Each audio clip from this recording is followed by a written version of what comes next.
I've been giving a lot of sunflowers to my chickens. This was completely filled with sunflowers. It was almost too tight of a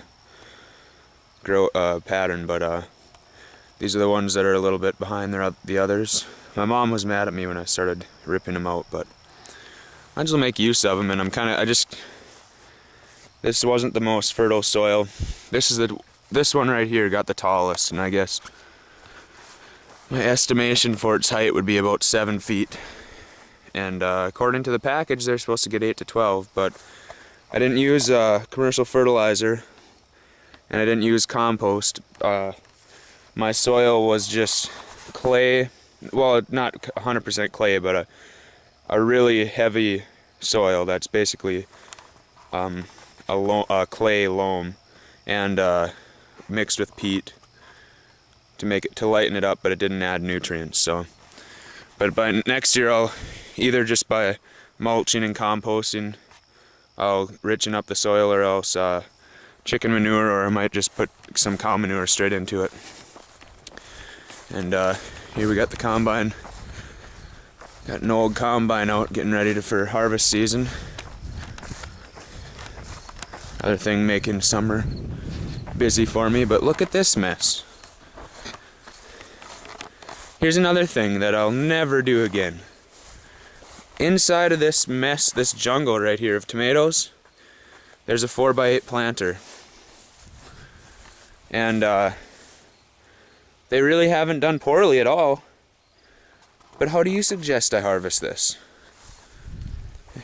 Without just plain calling me an idiot.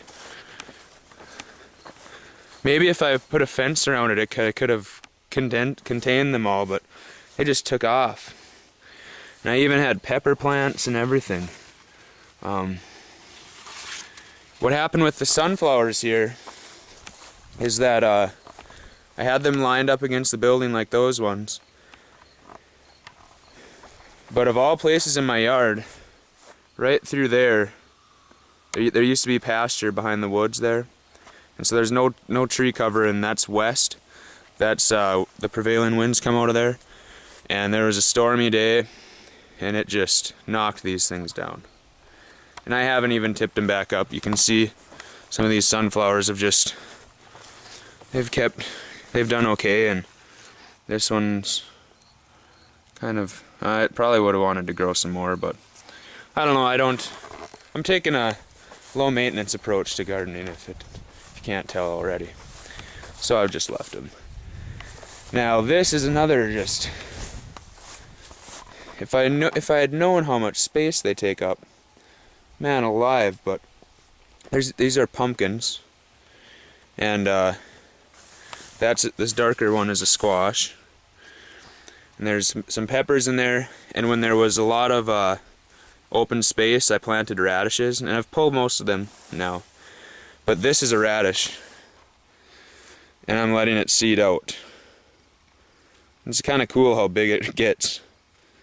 It looks like a canola plant, actually. But it's got these little pods, so the seeds should come in, and I'm excited to see how that works.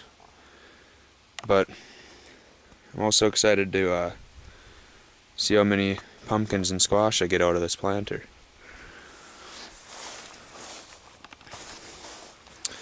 Yep, here's the jungle of tomatoes. I don't even know now, grass is going to start growing in between here. I suppose it blocks out the grass pretty well. But I mean, the planter, let's see. This is some cilantro right here that I had planted. And it's leaning out too, I guess. But that was the corner of the planter. So yeah. Anyway.